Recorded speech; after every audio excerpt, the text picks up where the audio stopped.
할렐루야. 주께서 또 오늘 주의 말씀을 사모하고 예배 가운데 주를 경배하는 여러분에게 하나님께서 신령한 복과 은혜로 함께 하실 줄로 믿습니다. 오늘 시편 65편 1절로 13절까지 말씀을 통해서 더 즐거이 노래하나이다, 이 마지막 성경 구절의 말씀을 따서 설교 제목으로 잡아봤습니다. 더 즐거이 노래하나이다. 하나님께서 우리에게 축복을 주시는데 더 많은 복을 주시고, 은혜를 주시는데 더 많은 은혜를 주시고, 응답하실 때마다 매일 거듭되는 더 큰 은혜와 응답을 주실 줄로 믿습니다. 오늘 시편 65편은 그런 감사의 시편이지요. 사진 한 장 좀 보겠습니다. 이스라엘의 농토를 표현하는 사진입니다. 저 사진의 설명을 좀 하죠. 이스라엘입니다. 간주한 땅이잖아요. 사막입니다. 하나님의 축복으로 인해서 땅이 변했겠지요. 땅이 개간이 되고 그리고 농산물을 생산할 만큼 비옥한 땅이 되었습니다.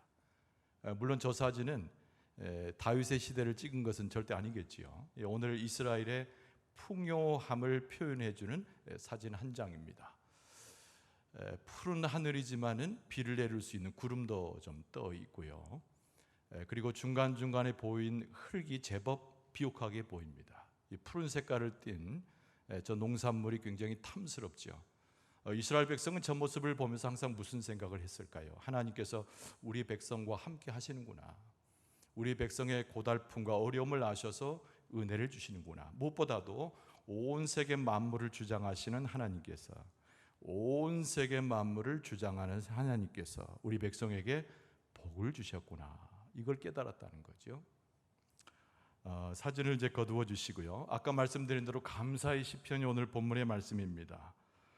지금 시절에 꼭 맞는 것은 아니지만 이 시는 추수의 시로도 알려져 있어요.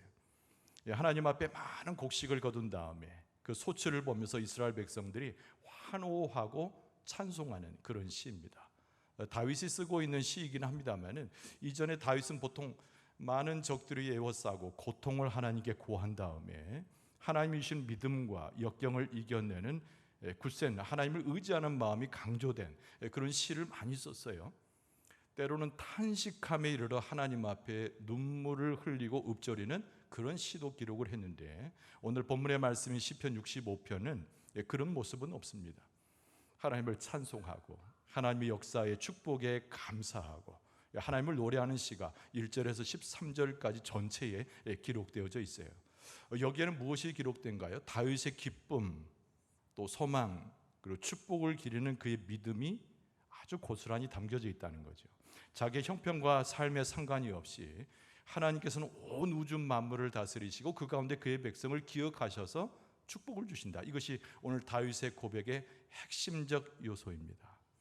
여러분, 하나님께서 오늘 말씀을 우리가 대할 때 우리에게 똑같은 은혜와 또 축복에 대한 감사를 할 수 있도록 우리의 심령을 인도하실 줄로 믿습니다.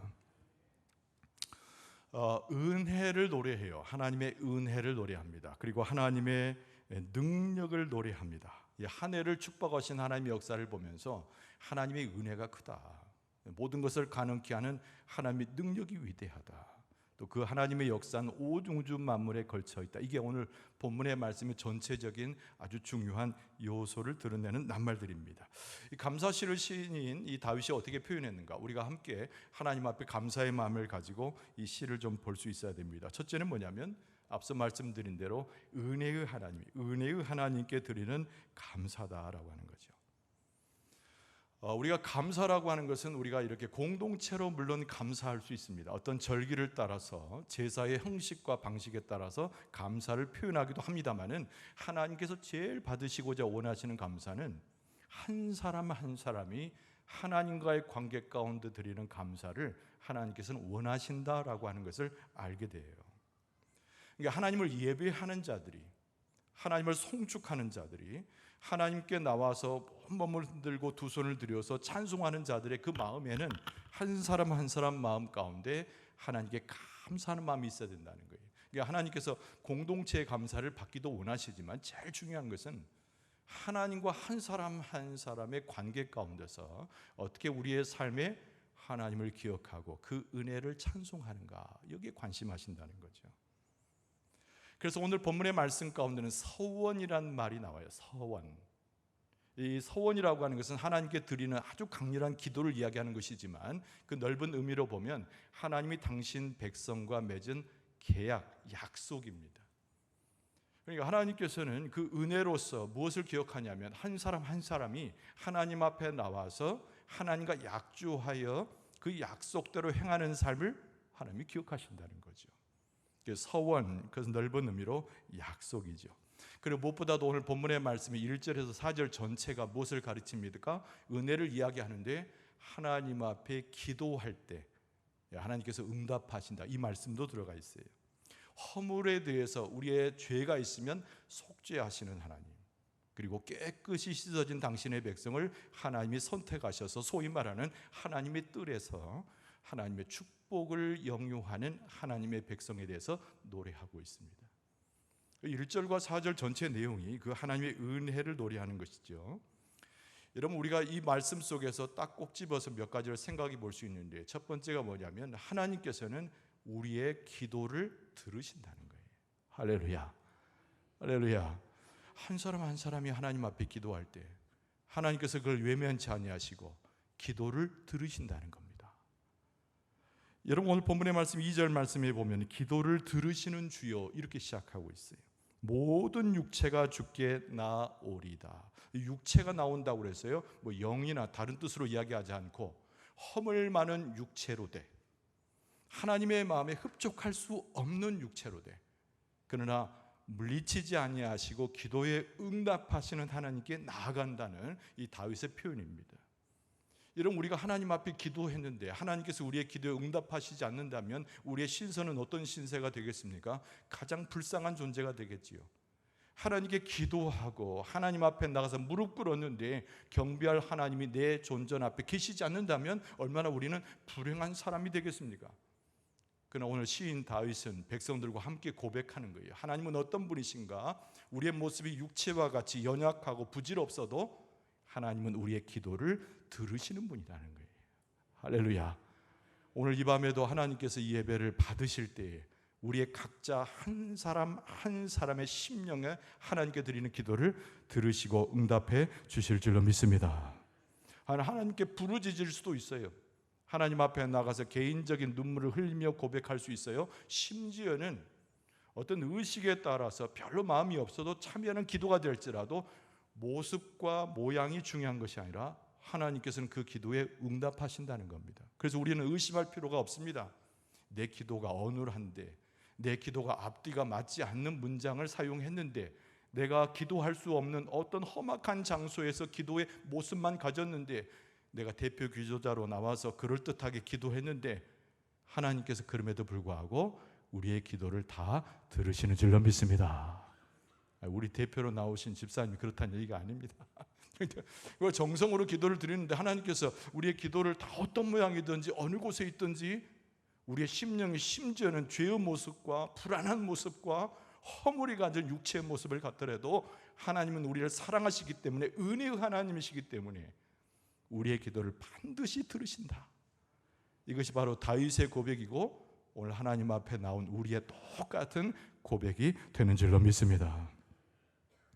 또 하나님은 우리의 허물을 용서하시는 분이에요. 그러니까 기도와 연결되는 것이 무엇이냐면, 이스라엘 백성은 늘 기도와 연결되는 것이 무엇이냐면, 우리는 어둡고 죄가 많기 때문에 우리의 죄의 속량을 기도 가운데 받아야 된다는 생각이 늘 이스라엘 백성에 떠나지 않아요. 그래서 기도의 응답 중에 최고의 응답이 뭐냐면은, 허물을 가지고 왔고 부족한 모습으로 왔는데 그것을 하나님께서 탓하지 아니하시고 내 죄를 속량하셔서 나를 깨끗하게 하시는 분으로 나와 함께 하신다. 이것이 바로 이스라엘 백성의 고백이고 오늘 본문에 나오는 다윗의 고백입니다. 3절 하반절에 보면은 우리의 허물을 주께서 사하시리다. 할렐루야. 여기서 사하신다는 말은 성경에 많이 등장하는데요, 여러분 시편 오늘 65편 전으로 보면은 78편과 79편에 계속 나오는 표현이 이 표현이에요. 우리의 허물을 주께서 사하시리다. 여러분, 우리의 허물은 우리 스스로 해결할 수 없어요. 그 누구도 우리의 허물을 대신할 수 없어요. 어떤 사람의 위로도 그 허물을 없애줄 수 있는 능력이 없습니다. 그래서 하나님 앞에 기도하는 자가 무릎을 꿇고 주 앞에 왔을 때 제일 먼저 하나님의 응답의 첫 번째가 우리 안에 있는 허물과 죄를 하나님께서 전부 다 사해 주신다는 거예요. 믿습니까? 여러분, 이스라엘 백성은 애굽 땅에서 탈출한 이후부터 여러분 광야에서 무엇을 만들었습니까? 성막을 지었지요. 이 출애굽기서의 뒷부분에 자세히 나와 있습니다. 근데 가장 중요한 것은 성막은 하나님께서 지정하시고 명령하신 대로 성막의 규례를 따라서 지었어요. 여러분, 성막의 문을 열고 들어가면 노제단이 있고 물두멍이 있습니다. 거기까지 이스라엘 백성이 들어가고, 그리고 대제사장과 제사장은 어디까지 들어갑니까? 성소에 들어가게 되지요. 그리고 1년 한 번 속죄일에 대제사장은 성소 안에 있는 지성소를 출입하게 됩니다. 휘장을 젓고 들어가는 것이죠. 여러분, 그때 이 성막에 있어서 특히 제단과 하나님 앞에 드리는 지성소의 가장 중요한 핵심은 우리 죄를 속량하는 거예요. 여러분, 대제사장이 그 놋제단에서 이스라엘 백성들 대신해서 기도하고 제사를 드린 다음에 이 물두멍에서 온몸을 정결케 한 다음에 성소를 지나서 지성소로 들어갈 때 이 대제사장의 마음이 어떤 마음이었을까요? 하나님 앞에 부르르 떨면서 거룩한 부담감과 하나님을 경배하고자 하는 그의 심령이 충만했을 거예요. 여러분, 우리가 알기로 지성소에 들어가면은 하나님의 성물 하나가 중심에 있습니다. 여러분, 그것은 다른 것이 아닌 언약궤라고도 말하는 법궤가 있지요. 거기는 3가지 성물이 있는데 그 중에 가장 중요한 것이 모세에게 주셨던 십계명의 돌판이에요. 그러나 우리가 역사를 알지만은 모세가 시내산에서 처음 돌판을 받아왔으나 이스라엘 백성의 우상을 섬기는 모습을 보고 돌판을 깨뜨리지 않았습니까? 십계명의 돌판은 그런 사연을 가지고 있어요. 대제사장은 물론 그것을 너무나 잘 기억하지요. 인간의 죄 때문에, 인간의 허물 때문에, 하나님에 대한 불신 때문에 송아지를 두고 하나님 앞에 불었던 그들의 어리석음이 깨어진 십계명의 돌판 속에 그대로 있는 거예요.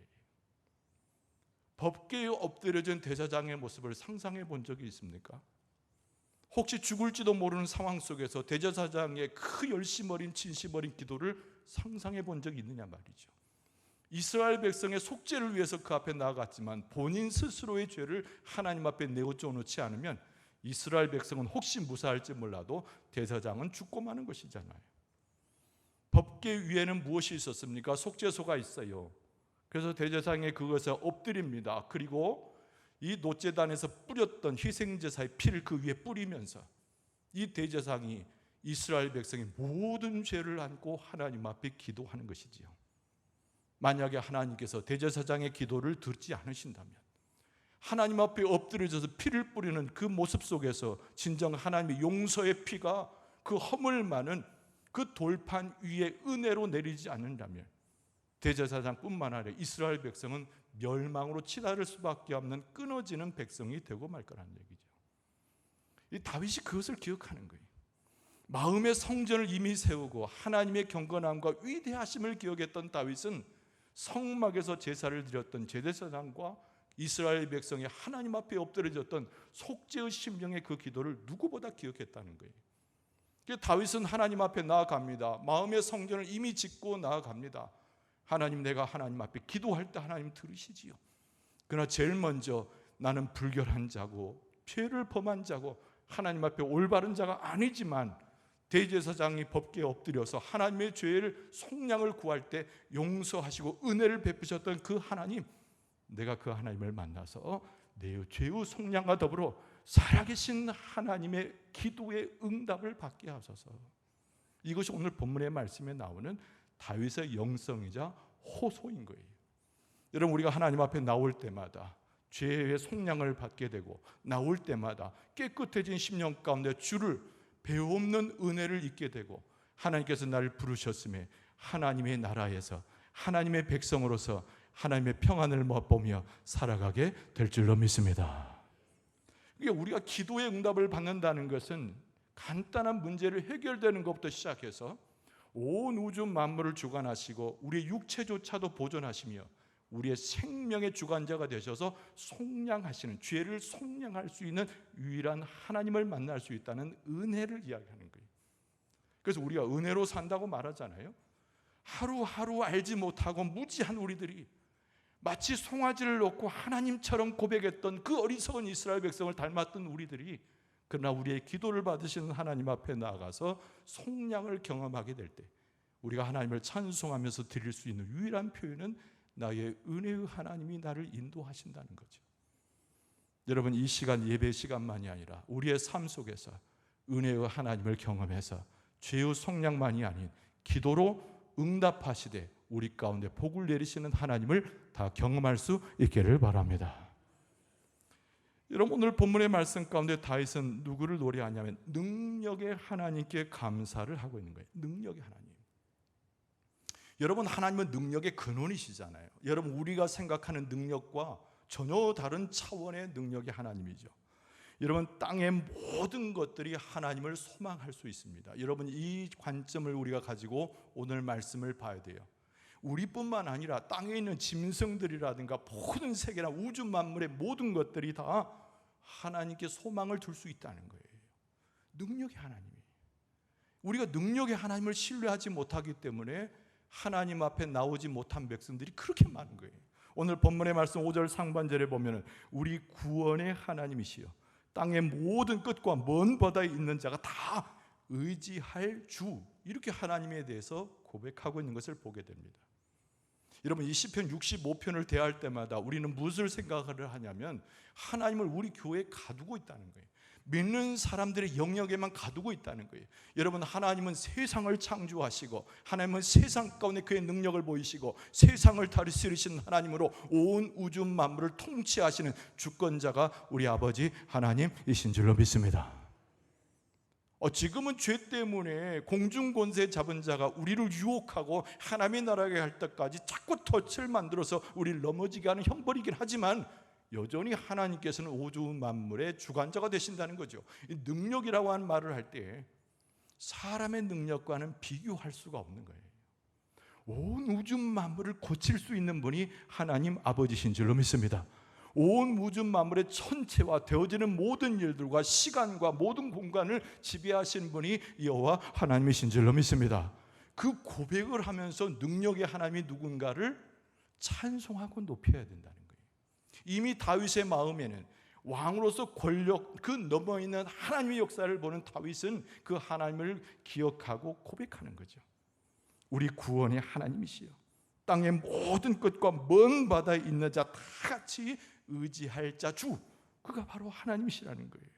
그래서 고귀한 사람이든 낮은 사람이든 우리가 혹시 대접하는 사람이든 그렇지 않는 사람이건 아는 사람이건 모르는 사람이건 여기 있는 사람이건 저 멀리 있는 사람이건 우주 밖에 무엇이 있든 간에 그 모든 것이 다 누구를 의지할 수 있어요? 하나님을 의지해요. 그래서 하나님은 주권자이고 능력자라시는 거예요.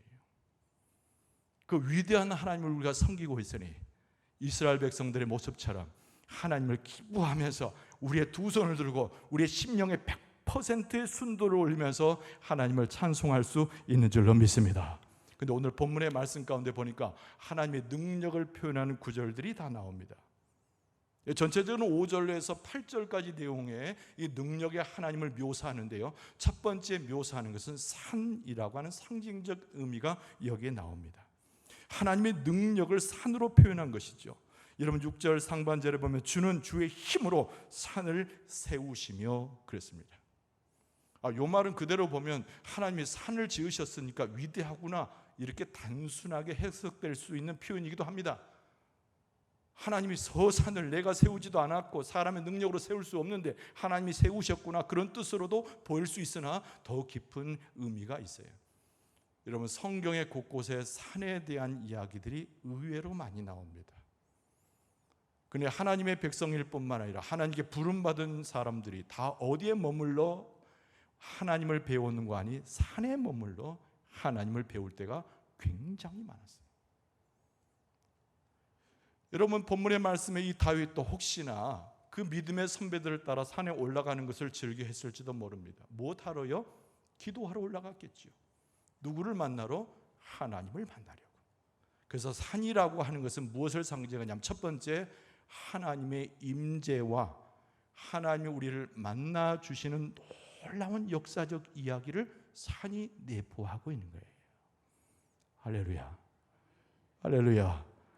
하나님께서 우리를 만나 주시는 곳에서, 하나님께서 우리에게 임재하여 나타나시는 그곳에서 하나님께서 능력을 보여주시는 줄로 믿습니다. 우리가 피할 데가 없어서 정글정글할 때가 많잖아요. 어떻게 해야 될지 몰라서 아침부터 저녁까지 고민에 쌓일 때도 많잖아요. 내가 이 자리를 옮겨야 되는 것인지, 내 삶이 어떻게 바뀌어야 내 삶이 다시 회복될 수 있는 것인지, 어떻게 내 삶의 생명과 그렇지 않는 것이 구별될 수 있는지, 나는 동문서주하며 아무리 많은 것으로 헤매어도 해결점을 찾지 못할 때가 많잖아요. 그때 누구를 만납니까? 여호와 하나님께서 나를 찾아오시는데, 그 산은 우리에게 피난처가 되시고 하나님께서 만나주시는 장소가 돼서 우리의 삶을 생명의 삶으로 바꾸는 하나님의 능력을 보여주시는 줄로 믿습니다. 그 무엇보다도 산이 상징하는 것은, 제일 중요한 것은 하나님의 거룩을 이야기하는 거죠. 거룩을 이야기하는 거예요. 모세를 만날 때도 그러했고, 예수님께서 산에 올라가셔서 기도할 때도 하나님의 거룩을 체험하여 그 거룩한 것 가운데 구별되어진 하나님의 역사를 보는 겁니다. 오늘 우리가 예배하며 어느 곳에 있습니까? 이것은 인간적으로 보는 높은 산이 아니라 여호와의 산에 우리가 올라왔기에 하나님의 거룩으로 덧입어서 세상과 구별되는 하늘의 신령한 복을 경험하게 될 줄로 믿습니다. 그렇죠? 그러니까 하나님의 이 새하늘 산을 세우셨다는 얘기는 하나님의 능력을 이야기하는데, 그 누구도 범접할 수 없는 하나님의 거룩을 설명하고 있는 것이죠. 그리고 제가 강조했던 게 뭡니까? 하나님은 우리 교회에 가두거나 믿는 사람의 모습에 가두는 것이 아니라 온 천지 만물의 하나님이시라고 그랬어요. 능력을 이야기할 때 이 표현은 꼭 가능한 것입니다. 여러분, 우리가 세상을 살면서 수많은 것을 경험해요. 개인적인 경험도 있지만 민족의 경험도 있고, 그리고 온 천지에 있는 사람들이 함께 경험해야 할 수많은 고통들이 우리 앞에 있습니다. 폭력일 수도 있고, 불안정일 수도 있고, 부패일 수도 있고, 우리의 힘으로는 안 되는 국가의 어떤 힘일 수도 있어요. 그러나 하나님께서 역사하시면 불공정하고, 그리고 공의에 맞지 아니하고 하나님의 정의를 거스리는 모든 것 가운데 회파하고 부서뜨리고, 그리고 모든 것 가운데 하나님의 의와 공의를 세우시는 하나님의 능력이 나타나게 될 줄로 믿습니다. 오늘 7절 말씀에 보면은 바다의 설렘과 물결의 흔들림과 만민의 소요라고 표현하고 있죠. 그러니까 바다의 설렘, 물결의 흔들림, 우리가 어떻게 그것을 컨트롤하고 만질 수 있습니까? 근데 우리 주변에 각각 우리가 감히 대항할 수 없는 큰 힘들을 만나는 거예요. 죄악의 힘입니다. 사탄의 힘입니다. 그리고 하나님을 떠나 있는 부정의와 하나님의 거룩과 공의를 전혀 무시하는 이 세상의 악인들의 행세를 이야기하는 것이죠. 다윗은 그것을 똑바로 보는 겁니다. 전쟁 속에 수없이 살았던 다윗이 수많은 자기를 에워싸서 죽이려는 수많은 사람들의 에워싸짐 속에서 다윗이 무엇을 봤을까요?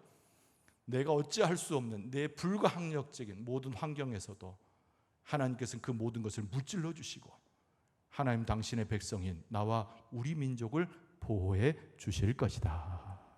할렐루야. 여러분, 두려워할 필요가 없어요. 걱정하지 마세요. 마음 가운데 상한 심령을 가지고 눈물만 흘리고 있지 마세요. 하나님께서 우리를 구원해 주시고 역사해 주실 때 온 우주 만물을 통치하실 뿐만 아니라 국가의 권력까지도 다 하나님의 손아귀에 넣으심에 능력의 하나님께서 공의와 정의로 다스려 주셔서 세상의 악한 것들은 물리치시고 하나님의 백성들과 의로운 것과 하나님 앞에 놓여져 있는 수많은 백성들을 보호하시고 인도해 주실 줄로 믿습니다. 그래서 오늘 본문의 말씀에 8절 말씀에 뭐라고 되어 있습니까? 땅 끝에 사는 자가 주의 징조를 두려워하나이다. 오히려 주께서 아침 또 오는 것과 저녁 되는 것을 즐거워하게 하시며, 이런 말씀이 되고 있습니다. 땅 끝에 사는 자들, 모든 우주 만물에 있는 사람들이 누구를 두려워해요? 사람을 두려워하는 것이 아니라 여호와 하나님, 권세자 하나님을 두려워하게 되는 줄로 믿습니다. 여러분, 우리가 하나님을 두려워하면서도 하나님의 능력을 인정해야 돼요. 믿습니까? 믿습니까? 인정하십니까? 그 다른 곳에 가지 말고 하나님 앞에 와서 그 공의와 하나님의 능력을 체험해야 되는 것이죠. 이것이 다윗이 고백하고 있는 능력의 하나님, 그분에게 감사하는 겁니다. 오늘 본문의 말씀 가운데서 무엇을 강조하며 후미는 오늘 본문의 말씀 뒷부분은 쓰여져 있는 것인가? 여러분 9절 이하에는 그 하나님께서 행하신 모든 일이 선하시다는 거죠. 선하신 하나님, 좋으신 하나님, 축복의 하나님. 그래서 이스라엘 백성과 다윗은 이 추수 때에 하나님께 찬송과 영광을 돌려드리면서 하나님은 우리에게만 복 주시는 것이 아니라 온 우주 만물에 복을 내리시는 분인데 위대한 우리 하나님이 온 세계 온 우주 만물의 주인이십니다. 이렇게 하나님을 높여드리고 있는 거예요. 할렐루야. 하나님은 우리의 주인이신 줄로 믿습니다. 우리 믿는 자들의 주인이신 줄로 믿습니다. 우리의 모든 세계의 안 믿는 자들에게도 은혜를 베푸시는 한량없는 주권자가 우리 아버지 하나님이신 줄로 믿습니다. 모든 것을 풍요롭게 하시는 하나님. 9절 말씀에 보면은 땅을 돌보사 물을 대어 심히 윤택하게 하시며 하나님의 강에 물이 가득하게 하시고 이같이 땅을 예비하신 후에 그들에게 곡식을 주시나이다. 땅에 물을 대고 윤택하게 하고 강에 물이 가득하게 하고 땅을 예비하셔서 모든 것에 곡식을 주신다는 거예요. 이스라엘 백성만 풍요롭게 하신 것이 아니라 이방 백성과도 풍요롭게 하셔서 하나님 당신의 놀라운 능력과 자비하심과 그 선하심을 선포하는 거예요. 사랑하는 성도 여러분, 우리가 이방 세계에 뭘 얘기해야 되는가? 여러분 다른 것을 이야기하는 거예요? 아니에요. 우리에게 복 주시는 하나님이 당신들에게도 복을 주시기 때문에 그 하나님을 알라고 그들에게 메시지를 선포해야 될 줄로 믿습니다. 우리에게 복 주시는 하나님이, 우리에게 구원을 주시는 하나님이, 우리의 기도를 들으시는 하나님이 당신들의 기도도 받으시고 당신들에게도 은혜를 주시고 당신들도 살려주시고 생명의 길로 인도하신다고 선포해야 될 줄로 믿습니다. 물을 주신다라고 하는 것은 풍족함의 하나님의 은혜를 상징합니다. 10절 말씀해 보니까 주께서 밭고랑에 물을 넉넉히 대사 그랬어요. 물을 주신데 넉넉히 되셨다는 거예요. 풍부한 물을 주신다는 거죠. 그래서 하나님은 선하신 분이다. 여러분 우리는 하나님을 축소해서는 안 됩니다. 하나님은 우리가 하나님이시기도 하지만 온 세계를 온 천지 만물을 주관하시는 우리 아버지 하나님이신 줄로 믿습니다. 그래서 우리가 밖에 나갈 때 어깨를 펴야 되는 거예요. 하나님의 백성으로 어깨를 펴고 하나님의 놀라운 은혜와 진리를 깨달은 자로 어깨를 펴고 세상 가운데 선포하길 하나님은 우리만의 하나님이 아니라 당신들의 하나님이요 세계를 다스리시는 하나님인 줄로 믿으라. 이렇게 선포할 수 있어야 된다는 거예요. 그것을 믿는 자는 주 앞에 돌아오고 그것을 인정하는 자는 하나님의 축복을 받으며 하나님의 백성이 되어 하나님을 찬송하게 될 줄로 믿습니다. 그래서 이 다윗은 단순하게 자기 민족만을 이야기하는 것이 아니라 온 백성 가운데 역사하시는 하나님의 역사를 노래하고 있는 거죠. 그러면서 오늘 본문의 말씀 13절은 하나님을 진정으로 찬송하는 이 다윗과 백성의 모습을 묘사합니다. 13절은 초장은 양떼로 옷 입었고 골짜기는 곡식으로 덮였으며 그들이 다 즐거이 외치고 또 노래하나이다. 할렐루야. 여러분의 입술에서 제 입술에서 찬양과 기쁨과 즐거움만 넘쳐날 수 있기를 바랍니다.